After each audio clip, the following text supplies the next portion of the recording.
And welcome to week number 2 of the high school football edition of the 941 Sports Zone. I'm Spitz. He's John, left behind Masoni. Literally Yeah, was left behind. And somebody's got some splaining to do, Lucy. it was one of the more strange slash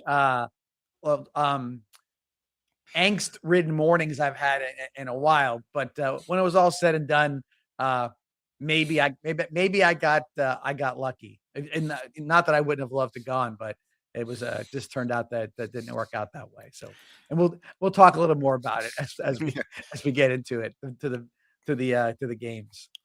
All right, the high school edition of the 941 Sports Zone presented by Carroll GMC.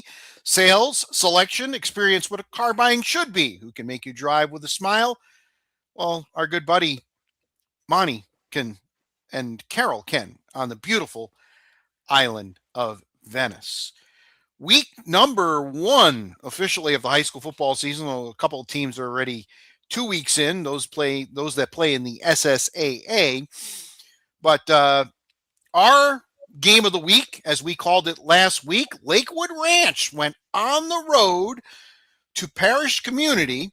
I mean, I make it sound like it's a huge road trip. It's not. It's just up the road. But nonetheless, they returned the opening kickoff for a touchdown, and that set the tone as the Mustangs come out with the 27-14 win over Parish Community to open their season with a dub. A couple of big plays on special teams were the difference makers for the Mustangs, and to get that first win, I'm sure that Lakewood Ranch is feeling real good about getting a win for their coach and getting a win for to start the season off properly. Yeah, if you weren't with us for the high school football previews, their coach, and I can't ever say his name correctly, so John. Parapacini. Yes, Coach Parapacini, fighting cancer, and I could tell the kids were emboldened by that. You could tell in their attitude how close they were, how they talked when they came down to Venice for our high school football preview, and they played like it the other night. They played like a team that's playing for a coach. And, listen, they're in a very tough district, so getting these non-district wins are big. Yeah, and like I said, and just for bragging rights, you're within a small vicinity of each other, and Parish has been sort of I would say, I wouldn't call them this, excuse me, the surprise team, but I would call them a team that people weren't expecting to be playoff bound the last couple of years. So for Lakewood Ranch to get on top of them early this year and get that sort of signature win early in the year is good for them. We'll see what goes, because they're playing in one of the 2 tough districts from the area, the 6A district. This is where Lakewood Ranch was before, but they bopped them back and forth. They had smaller districts and whatnot. So now they're back in the Riverview, Sarasota, Venice, Northport, Lehigh district, and they're gonna face some tough foes. So good for them to get off to a good start. No question about it. We'll talk about a lot of those foes, and they were on the left side of the column of the win column. Let's start with the Venice Indians, who made the 10-hour bus trip, minus you, to up the Rabun Gap into the Georgia mountains. And they come away with a 42-40 overtime win. They had a 2-score lead in the second half, but Rabun Gap, very good football team. This was a tremendous game. And Dorian Jones turned out to be the difference maker. Not 1, not 2, not 3, not 4, but 5 tutties, baby. We have a lot. Everybody has nicknames for players, obviously, and Macho, as we know him, Macho. He's been a workhorse for, and I should say workhorse. He split time for 3 years, but nonetheless, when he's in the game and has been now his senior year, he's a contributor with as far as catching the ball is concerned. He caught a touchdown pass in that game. He's a hard runner. I mean, if you watch him run, I was trying to describe it to everybody, and I think I got the best way to describe it. It's like he's fighting off a mugger. He doesn't like hit you hard, and he does, but that's not his only move. Like, then if you get hold of him, he's like You can take my shirt off. You can rip my helmet. He's just pulling and tugging and going backwards. And he's just a tough runner. I've seen him in where he looks like he's 3 inches from the ground. He'll put his hand down and he'll crawl for 10 yards, without touching his knees touching down. So he's a very hard runner, an FIU commit, and it's a 3-star athlete. So he played very well. And obviously with the touchdowns. I will give you a little intel. If everybody don't know, I was going to go to the game. I was not updated on time to leave, so I got left behind. But they did try to say, "Oh, hurry, we'll get you that," but that was not going to happen. And as I was thinking about rushing up to the school and getting there, without a shower, with everything else, I thought to myself, well, that just saved me 22 hours on a bus. So I wasn't terribly concerned. I will say that campus up there, according to everybody, it was a very nice campus, beautiful, good accommodations, very friendly people. Obviously, they're a very good team, top 100 in the country. Well, the takeaways from some of the coaches also was saying how big they were. They were enormous compared to they just and it was a test of wills on the line of scrimmage and a test of 2 quarters. Raven Gap came out early, got a score. Venice tied it up, kind of dominated the second quarter, but was still tied 13-13. Big third quarter, and then had to go to overtime to win. And classic John Peacock move. You get the ball first, which is not what you want to have in an overtime situation. But what's he do? He turns it around, puts the stress back on the other team by going for 2 and making them have to go for 2, and able to defend a pass on the 2-point conversion for the 42-40 win. So a big win for Venice. I'm sure it's going to look good with the FHSAA because Venice started the week at 16. John, I haven't seen any rankings as 12, yet. I think they're now number 12. That's what I've heard. 12. So they're just on the outside looking in. Of course, they've got a couple of big games coming up. Not this week. We'll talk a little bit about their opponent coming up this week. Other teams in their district did very well. Riverview went to Naples and laid down a smackdown, 42-21 over the Eagles. I'll tell you, 2 things there. One, obviously playing Port Charlotte as tough as they did, certainly got them ready for Naples. And it sure sounds like Coach Cristiani has got himself a football team. No doubt. And it's a great segue from the first story, Rich, to this story, because there's a bus in this story too. Their bus broke down going to Naples. So we had a weird week for buses, but Coach Cristiani, what I'm noticing, Rich, and you're talking about Cristiani being an ex-defensive tackle in college and in high school, but the offense seems to be really humming for the Rams. And so they've put up some points against Port Charlotte and, of course, 42 against Naples. And that's not easy to do because Naples is a ball-controlled team. They run the veer. I think they still run the veer, as a matter of fact. And so it's a very old school, but very hard to get used to. They're 1 yard, 2 yard, 1 yard, 60. They're that kind of a team. And Riverview seemed like they spread it out a little bit and did a nice job getting a lead and staying there in a very tough place to play. Tradition is very goes way back with Naples High School, and they do a great job there. So it was a big win for Riverview, and I think that'll get the momentum back or start the momentum for the season. Carrillo, their quarterback, had one whale of a game. What was he, like 9 of 10 for 319? Yeah, everything he completed went for a long way. Yeah, and I think to be honest with you, it was I think it was a slow, maybe a little slower start than Coach Cristiani wanted, but he got it, and when they got rolling, they were hard to beat at that point. Sarasota with an impressive win over Bayshore. They led 28-0 going to the fourth, kind of coasted home 35-18.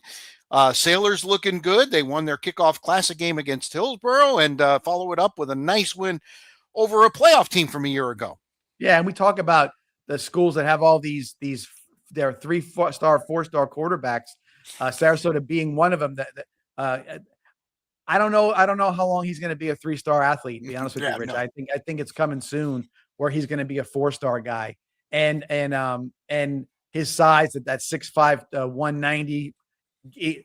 Some guys can gain weight overnight. We'll see what he turns into when his senior year comes around. You know what I'm saying? Or I shouldn't say, yeah. So but anyway, he ended up connecting with one of his favorite targets, Mr. Rivers. That he threw for 3, and Mr. Rivers caught 2 for in that situation. So Sarasota off to a good start. Quarterback Bayshore is they're starting a freshman right now, so I know it's a little bit tough for them, but nonetheless, I think that they're showing some moxie early on. It's going to be a tough situation for them because the district is going to be so hard as well. Going back to the 3A district, that they're going to have Cardinal Mooney and Southeastern there. So we'll see. It's only game 1.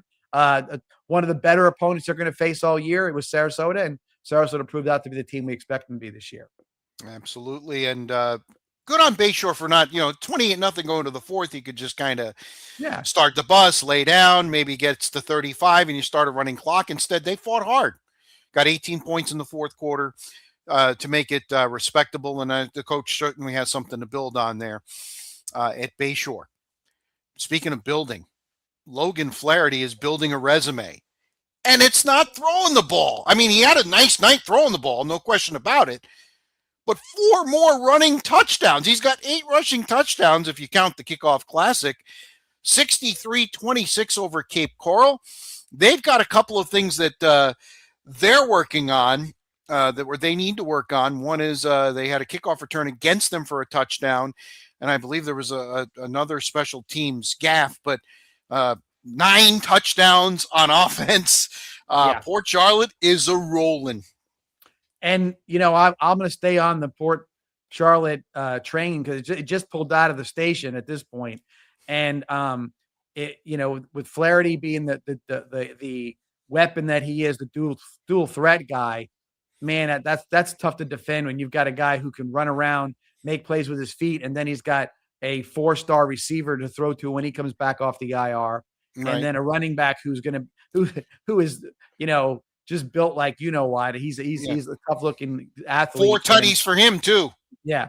So you look at that and you say, okay, here we come. We'll leave a little bit on a little meat on the bone for Port Charlotte for a little later, but I think their schedule now is going to prove out to be helpful as well because playing some of these tougher games early on, it means a lot. Yes, no question about it. One score that kind of raised an eyebrow, Clearwater Central Catholic went to Palmetto and beat the Tigers 28-24. That was a little bit surprising. Well, I'll say this to you, Rich. Clearwater Central Catholic, I don't know if they're a 1A school. I think they are a 1A school. If not, they're not any higher than a 2A school. Mm-hmm. Boy, they're tough to play in their place. It's a cool little stadium they have. Been there. And it's not the easiest place to play, and they get athletes. I mean, when you see the athletes they have in the field, you say to yourself, it's funny, Rich, how you have with a 1A school, you'll have you have a left tackle that's 6'5", 350, and then you'll have a left guard who's 5'6", 205. You know what I mean? It's like they don't have like the across the line guys, but then you see it. They have athletes that can run to the ball. They hit hard. So if you're not prepared and you look at the size of the school and their record in some cases, they always play a very tough schedule. And so and have been to the state finals. I don't know how many times in the last couple of years, but they've been there and just run into a juggernaut one year with Miami Chaminade. But yeah, I think that's CCC is for real, and nobody should ever take them lightly. Yeah. A couple of things, I'll correct myself. That was a game at Clearwater. You are right. And they're 2A District 6 this year. Listen to some of these teams they're going to mix it up with. Tampa Catholic, Lakewood, and Berkeley Prep. Those are some pretty darn good football teams. Yeah. That's in your district, and those are perennial playoff teams. So you're going to face a really, really tough schedule. They don't shy away from anybody. Nope. They're a good team. as we will find out a little later. Wesley Chapel with the upset over Southeast. Now, I did warn you a little bit last week that Wesley Chapel is a very good team from Yes. Pasco County. That still surprised me, though. I thought Southeast would end up winning that game.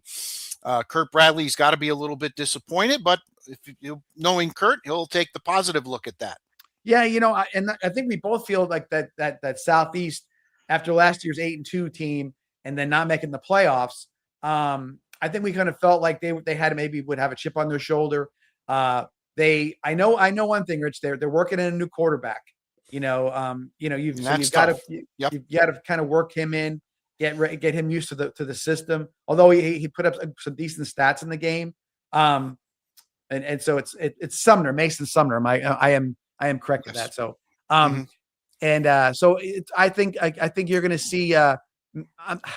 I didn't expect a slow start, and maybe not Wesley Chapel. Maybe not be a slow start. Maybe they just played a good game and they deserve to win. But I think Southeast is going to get the ship righted, and they'll be contending for that district championship. Well, they have to take a trip to Hillsboro on Friday, and then they've got Charlotte after that. The Tarpons open their season after getting throttled in the kickoff classic by a very good Bishop Verot team. They shut out Fort Myers 21-0 to open their season, and that raised my eyebrow a little bit there. Yes, because Fort Myers, again, I'm just trying to recall from last year. They were a good team last year, and they're a good team every year. They have a huge tradition down there at Fort Myers High School, and that's one of Charlotte's longtime rivals, if I'm not mistaken, Rich. As well as I do. And I told you that the schedule's bookended. They open with Fort Myers, one of their most bitter rivals, and they close with Port Charlotte. Right. So, very difficult, and then to get that win over Fort Myers was a good way to start the regular part of the season. Cardinal Mooney actually trailed Berkeley Prep at the half by 1, but they got back on the winning track in the second half. 39-21, the Cougars come out victorious at home in their season opener after the drubbing they took at the hands of St. Thomas Aquinas the week before. Yeah, you faced arguably the best team in the state. I know it waffles back and forth between St. Thomas right now and IMG, but I think that St. Thomas does have a very good football team. So, you want to take those games on. I mean, over the years, we've seen Venice play IMG early in the year. We've seen teams travel to California and some teams coming from California. Especially last year, there was a couple of California games between California and Florida schools from the area. So with that, it's not always indicative of how good you are. So for Cardinal Mooney to kind of stable the ship, especially down 14-0 early in the game, and then Davidson, the quarterback, had an very efficient game. I want to say he was 20 for 25, just a little over 200 yards, and that's a nice stat line, because that means you took you weren't going downfield a ton, but you were still keeping that ball and just getting it out of your hand, and that was a good way to kind of get things back on track. Welland Park, I got to tip my cap to you, my friend. Last week you said, watch out down at Mariner, and sure enough, they win their first varsity regular season road game. They checked off a lot of boxes with that. 24-21, the Eagles fly. And, there was a coaching change down there from, and I saw that's always hard no matter what the situation is. I know they were a district champion, but usually with district championships, you might lose some good players, that kind of thing. So I just kind of thought that you coming off that new coach, underestimating Welland Park, because obviously, hey, they're a brand new school. Well, they're not coming down here and beating us. I guess it was a hunch on my part to say, I thought at least they would play them well, maybe put a little scare in them, but they played them better than well. They played really, really well. And there was late interception in the game that kept allowed Welland Park to win. So, you said about checking boxes, Rich. When you're a brand new school, winning a football game is a goal. Mhm. You got to win one, right? You got to do whatever. And you've taken that first goal right off the board. You know what I mean? Yep. That's done. So we'll see. It's going to get harder. I can promise you that. Mhm. Um, and we'll see how it all plays out. But I know that in their minds right now they're 2-0. They're not 1-0. Right. That first one was supposed to count, but with all the ceremonies and whatnot about the new stadium and the new school and the school superintendent being there, it still probably felt like a victory you want to count on. So I'll go 2-0 for Welland Park at this point and see if they can continue the good play. It's not wins and losses right now. I mean, it's hard for people to hear that, but it's not. It's about improving. It's about culture. It's about effort. It's about effort. I think you were with me, or maybe you weren't, but Coach Heyer and I were talking during media day, and he Mhm. didn't make any promises to anybody. He said, "We're going to play hard. Yep. We're going to play hard. That's what we're going to do." And so that's again, this sounds so simple, but that's how the culture starts. Yep. It's a mindset. Every play counts. You play hard on every play, and if you start there at the very basics of what makes a good football team, then you are on a way to start winning. Manatee fell behind against Plant early, made a valiant comeback and came up just short, 33-26 up in Tampa. Manatee's playing everybody. I don't know. That last year they made the playoffs despite being 4-6, playing a very rough schedule, and they've certainly started off with a rough schedule with the Kickoff Classic and now the Plant game. But I'm sure Coach Green has got himself some things that he can build on. Yes, Plant. They were the team from the West Coast for quite a while. Yep. And I know when Coach Weiner left, there were the coaches changes. I didn't really follow too much, but I know that Plant has been down a bit compared to what they were, 6, 7, 8 years ago. They're not the same. They weren't the same, but it's South Tampa area, or that Tampa area where Mhm. you've got a lot of great athletes. Plant is a school that it's a destination school for a lot of athletes. You talk about their baseball and their volleyball teams, and you name it. They have a great athletic program there at Plant. So to play them, I don't care when it is, who the coach is, whatever it may be. It's a tough start. And up there, cool environment up there. It's almost like you're playing in somebody's backyard. Mhm. It's a little bit different. But they got a great fan base, real loud, very much into it. So Manatee going up there, it's not surprising that Plant was able to hold them off. Northport got in the win column after that game against Welland Park, which had to be a little disheartening to get running clocked in the third quarter. They beat IMG State to open the season 28-21. I know it's not the toughest opponent, but when you're building a program and you're coming off a 1-win season, what did you just say about Welland Park? You got to get those wins when you can.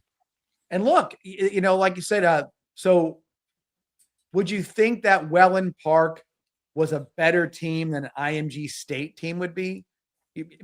Brand new school, right? So, Mhm. so I'm thinking about the game and saying, okay, so Northport comes in and let's say lays an egg. Let's just call it what it is, right? It was not a great game.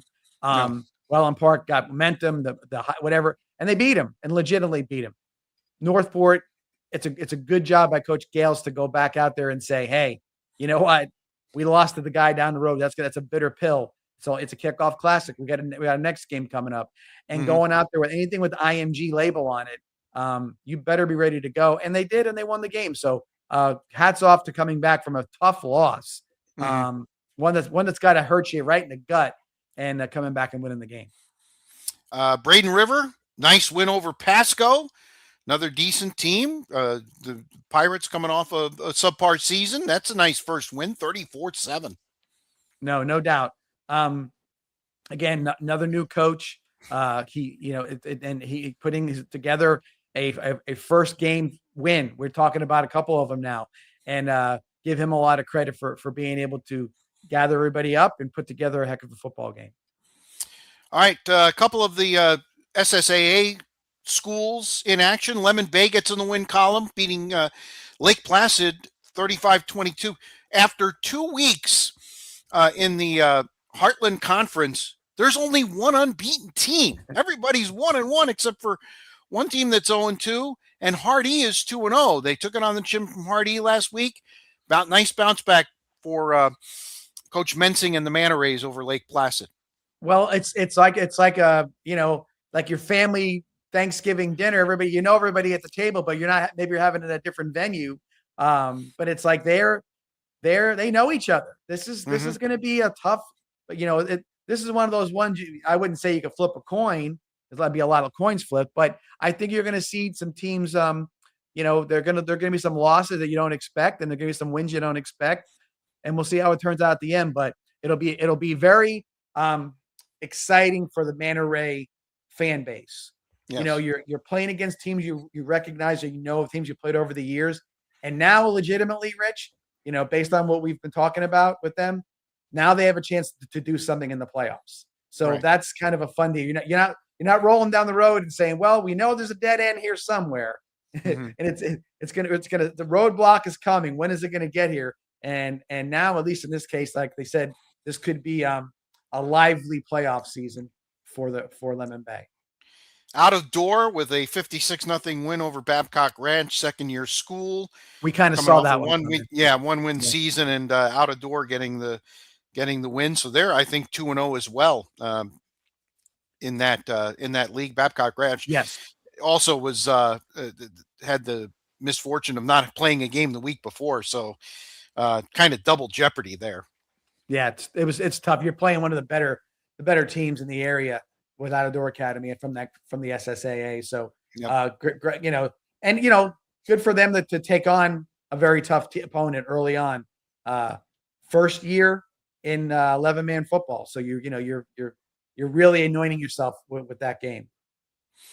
All right, a couple other scores. Sarasota Christian took it on the chin to a very good Canterbury squad, 41-21. So that drops them to 1-1 on the season. Yeah, and Coach Spen sent out his newsletter. He like I said, he was there was a tone of disappointment, but I think maybe a little bit of that we knew they were up against a pretty good opponent. And one other score, St. Stephen's opens up the season. Or actually, I think I didn't look at that hard enough. St. Stephen's winning over Hudson 34-8. Nice win for St. Stephen's, and certainly that's another school that's very, very good year after year after year. Listen, they put out talent. We've talked about all the talent that comes out of ODA and all the different other schools. St. Stephen's is no different. They're one of those teams that can really put some talent out there, and the rivalries will get kicked up here shortly. But with all those schools. All right, let's look at some of the week 2 matchups. Smarton Sports Academy at Venice. What can you tell me about Smarton Sports Academy? Nothing. I know they're coming off, I think, a 2-win season. So I missed the bus ride home where they talk about the next opponent. So I'll get something a little later on down the road. But I don't know. But I will tell you that I don't think they're as good or as Rabun Gap. So if you're going to go out on the road and spend all the time, I think the only thing you might run into for the Indians is you might run into a little bit of bus lag, if you want to call it that. See how I'll be interested to see how practice would go this week. That's it's a lot. That's one of those things you don't feel really, really bad until maybe Sunday, and you start feeling like, oh, I'm okay. Now I'm feeling the remnants of that trip. So we'll see. By the way, let's plug your coach's show with Coach Peacock. You're going to be recording it on Tuesday night, and then of course you can see it on Thursday evening. I think it's at 7:30 is when it drops, correct? 7:30. It's on the education channel, whatever channel that is on your TV service, and also on the YouTube channel for Vibrant Aspect Media. So Vibrant Aspect Media YouTube page, and you can get to see that as many times as you want. Palmetto has a tough task after losing. They have to travel all the way to Key West to take on Key West. I know at WENG, that's our sister station that broadcasts the Key West games. They've got a pretty darn good tradition down there too. That's going to be a Oh, tough trip for Palmetto. that's what I was going to tell you because there was a, off-season stuff. They had these little top 5 places to play a game in the state. Key West was number 3, and I was down there this year for my annual trip and playing a little golf, and I played with a local guy who was a Key West Conquer, Key West Conk alumni, and he Fighting says, "Yeah, Conks. we all walked to the stadium. It's awesome." He sort of got me all hyped up about it and said, "Man, that might be a destination one time to go down to Key West and watch a high school football game and enjoy the rest of the day someplace else." But nonetheless, you go down there and for a game. The game might not matter by then, John. Yeah, they remembered nothing shuts down until 4:00 in the morning there, so you can make a game and still get 6 hours out if you want to. Southeast has to travel north to Hillsborough High to take on the Terriers. That's going to be an interesting game coming off the loss. I'm sure Kurt Bradley will have the team ready to play, but they're going to need to bring it. Yes, no doubt about it. Sarasota was able to beat Hillsborough in the kickoff classic, so maybe a little something to learn from what Sarasota had there. But again, new quarterback, you're breaking in with virtually no camp at all. I mean, just no chance to get. You got to get kind of up to speed. So we may not see the best of Southeast until maybe week 3 or 4, but we'll see how they manage this week. Got a papal battle, if you will. Cardinal Newman at Cardinal Mooney. This is a pretty good matchup. This could have been the game of the week. But this is not an easy one for Cardinal Mooney. They do get it at home, but that's about the only advantage they have. That's 3 games in a row now, and kind of keeping it in the Catholic family, between St. Thomas and everybody else there with, I'm sorry, Berkeley Prep's not, I forget what I said. But no, Cardinal Newman's a good school, a good football team. So Mooney is still 8th in the state from when I looked up. So they're still out there, and we'll see how that one plays out. I would not want to get another slow start. They've had 2 weeks in a row with slow starts, so we need to get off to a better start in order to make sure that you don't get into a tight game. Riverview is going to travel north to Bradenton to take on IMG Junior National. They played them last year and beat them pretty good, but now they have to take the trip on the road. And of course, you got to forget about the Naples win. I'm sure they celebrated for quite some time, but you got to get back on the horse. So this is when you say, I was like, what IMG did you play, or what IMG is this, or what IMG is that? Right. This is the middle one, right? I'll tell you what it is. And remember this, guys. This is like the JV, if you want to call it that, for the national team. Okay. And so instead of playing against 4 and 5 stars, you're playing against 3 stars with the arrow going up on who they are. So you're playing a very good football team that is going to hit hard. I mean, they're going to be fast. They're going to have a guy or two you're like that you need to double team. You better know who it is. So yeah, hats off to Coach Christiani. You went Port Charlotte, Naples, and then you play the IMG national junior team, junior national team. So nothing to look at IMG as a light load. This is a tough 3-game stretch for Coach Christiani and the Rams. Bayshore goes on the road to Sun Lake, trying to get their first win of the season. I don't know too much about Sun Lake. I tried to do a little bit of intel on them, but I didn't get much. Yeah, no, I'd say I'll if I'm looking at it, I'm thinking that that Bayshore is going to come out hot. We'll see how it works out for them. Gateway at Welland Park. This is another winnable game for Welland Park. Gateway is not traditionally strong. Right. I mean, I've done a couple of games where Lemon Bay's handled them pretty good down there. Yeah. No, I know it. So that's the point. Like I said, now you have an enormous amount of confidence. Mm-hmm. Okay. You're saying to yourself, okay, so this is what they told us, and this is what's happening now, and whatever it may be. So, if they would have lost the first two games, I might be looking at this game differently. Mm-hmm. But again, I'll say it's going to be close. I won't go so far as to pick Welland Park as a winner in this one, but I will say it will be close. I wouldn't be surprised if they did win. And that's of course the season opener for them, home opener Correct. in the regular season. Lemon Bay at Avon Park, that's a bus trip. Both teams are coming in 1-1. Obviously, the winner gets a leg up on getting towards the top of the conference. Pretty big game early. Yeah, and again, well, I love these matchups. I keep on seeing with Lemon Bay. They're familiar. You know what I mean? I like that. It seems like maybe in days gone by or maybe you didn't play Avon Park because the district was smaller, but now you're back playing all these schools that you're familiar with, and I like the fact that there's tradition behind it. Again, I keep on mentioning the fan base, but the fan base is like, hey, we know these guys, and Right.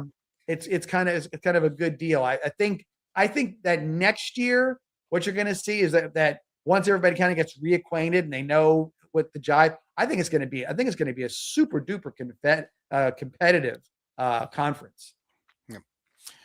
A couple of teams smarting off losses. Naples at Manatee. The Hurricanes don't want to go 0-2, and neither does Naples. And that's for both sides. I would call that based on. I mean, I like to think what you're going to get from Naples, and Manatee at this point it seems to be a little bit struggling. A new quarterback there with Noah Downs being the quarterback, learning his way in the Manatee system. But Manatee is loaded with athletes, so I would just say,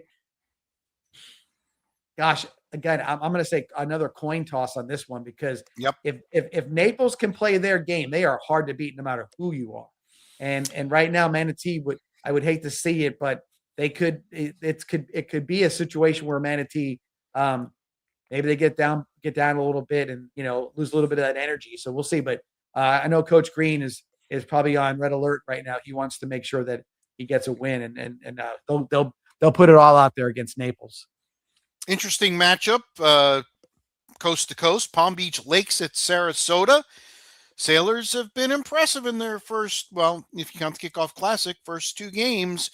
Got to keep the momentum going. Rich, I'm a stats guy. You know that I do the stats every Friday night, and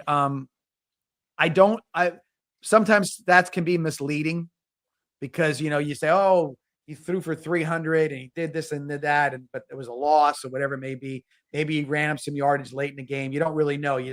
But I'm gonna follow Sarasota's stats all year. I just think that they can put up some numbers offensively that I think are going to be maybe a little jaw dropping. I really have a feeling about that. And if they can get when you can score at a lot of points, just say when you do that, I'm not saying you want to have a bad defense, but it sure makes your defense a little better. Or you could take some chances on defense, knowing that the offense is going to get you back. So I'm just really interested to see how Sarasota can keep this momentum offensively and keep on spreading the ball around to everybody and seeing how they progress. Again, I don't know Palm Beach Lakes as well as maybe some of the other Palm Beach schools that are out there, but nonetheless, I'm still going to be watching those stats for Sarasota. Gulf Coast at Charlotte. You saw Gulf Coast a couple of weeks ago against Venice. Charlotte's got a shot to be 2-0 here.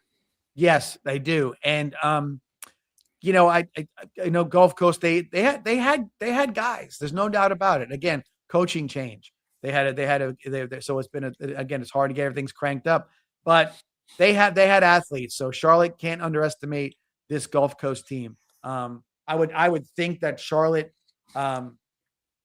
probably could handle them based on what we saw, but don't underestimate the Gulf Coast team. This is an interesting matchup: St. Stephen's and Sarasota Christian. And this is what Coach Spen talked about. This is now these rivalries are there. This is going to be one of those rivalries that that you're going to face these teams. St. Stephen's has always seemed to kind of reload, and Sarasota Christian is figuring things out. I think that once the second year at 11-man football, and I think you're seeing the progression of Sarasota Christian. If you you know twisted my arm, I might say I would suspect that I think that St. Stephen's would win this game, but Sarasota Christian and I think they're on the up. This would be a big rivalry slash boost win for Sarasota Christian. Absolutely. I agree. This is an interesting game. Bear Creek of Colorado is taking on Northport. I believe this game's in Orlando, if I'm not mistaken. Okay. I was looking a little deep into the game, and I believe this is part of some sort of series. So Northport gets to go to Orlando, and obviously Bear Creek of Colorado, who's a very good football team, gets to come and take on the Bobcats. And you sign up for the game, and you got to. It may be a tough road for Northport on this one, but go up there, give it all you got. You've got to test yourself. How are you going to know as the year goes on if you're not? Especially when they were playing an independent schedule for a while, they know they got to get ready for Riverview, Sarasota, and Venice and Lakewood Ranch. They 5 of their games are going to be against them. They're going to be the underdog in the game. I don't know about how good Lehigh is. Maybe 4 of the games for sure. And how better to test yourself than taking on a good opponent in a travel situation. All right. I don't know much about this school, John. I don't even know how to pronounce it. 5A. It's 5A. 5A. Yeah. So I wonder if they're in 5A. I don't know, but they're a relatively. But Braden River, coming off a nice win, now goes to 5A to try to go 2-0. Tough ask. No doubt at all. Out of door is at Cambridge Christian. That looks like a decent matchup. And Babcock Ranch will play Park Ridge Christian. That game is a Saturday night matchup. We're going to have some matchups on Saturdays, and we're going to have some on Thursdays, especially in a couple of weeks with September 11th falling on a Friday. We're going to have a full Thursday night slate of games on September 10th. But it seems like there's 1 or 2 games every week that are either on Thursday or Saturday. Yeah, I saw that too. So there you have it. There's your schedule for week 2 of the high school. We have a game of the week. Oh, that's right. Let's tell the folks what the game of the week is. So a lot of different matchups. Again, you can see Rich and I are stumbling around with some of these teams. We don't know a lot about some of them, but we thought the best matchup this week was Port Charlotte versus Clearwater Central Catholic. Which I didn't put on here. What the heck? No, I remembered it. Don't worry about it, Rich. We're good. But Clearwater Central Catholic, we've talked about them earlier about how hard and what a good team they are. That you don't want to underestimate them. So Port Charlotte, I'm a big advocate right now for Port Charlotte, what they're doing. If they can be impressive against CCC, then man, that's going to be another feather in their cap. I'm think that Port Charlotte should be favored in almost in all their games this year going, and I think they'll be the favorite in this one as well. But it's going to be an interesting game to see because this is one of those games where you can sneak up on you, and you can't let it happen. I would probably tell you that Clearwater Central Catholic's going to come in there respectfully, thinking they're going to win that game. And well, they're at home, right? Without a shadow of a doubt. On the road, and talk about a tough 2-game stretch, John. Let me. They follow this game up with the First Academy. That's your home opener, right, on September 4th. I know they've had a little bit of controversy there, but they're a factory. That should be a very interesting game too. Yeah, no doubt about it. So again, putting together a tough schedule. Mind you, there's always that about what is the hard schedule to get you in the open division, or is the hard schedule to make you sharper as a team? I think it's more about sharpening your team than it is what some ranking you might get out of this. And I think this is what you're seeing with a lot of teams now. Some of these early season matchups. There are some tough games on these schedules for some of these teams, and Port Charlotte really needs to test themselves. They played Orlando Jones last year. We've talked about this and almost made a comeback win to beat them, or were they ahead? They led going into the fourth quarter. That's right. Yeah. But again, it's a learning process, and now you've learned what it is to how it feels to be. Remember, state semifinal games are the most exciting home or on campus games you can have, because you don't play the championship at home; you play it at a neutral site. So to have a home game where it's a state semifinal, you've been to the dance, so to speak. And so keep on testing yourself. District's going to come up here shortly, so we'll see how that goes. But I think that I would lean heavily towards Port Charlotte. But man, I've seen what CCC can do, and they're no team to overlook, or just based on their size. You better not look at two-way and think that's a easy road. It is not that way at all. All right, so there you have it. There's our high school football week 2, the post-mortem from week 1 and the preview for week 2, as we bring you the high school football podcast here as part of the 941 Sports Zone. And it is presented, as always, by the good folks at Carroll GMC. Sales, selection, experience what car buying should be. Who can make you drive with a smile? Carroll can, on the beautiful island of Venice. Get out and watch one of these. I mean, you got some talent. If you live in Southwest Florida, pick a game, any game. You're going to see some serious talent on the field. These kids try hard. And let me tell you, you're going to see some kids that are going to be playing on Saturdays in a lot of these games. Other than the Key West game, which would be a hard one to go down and see, unless you're on vacation.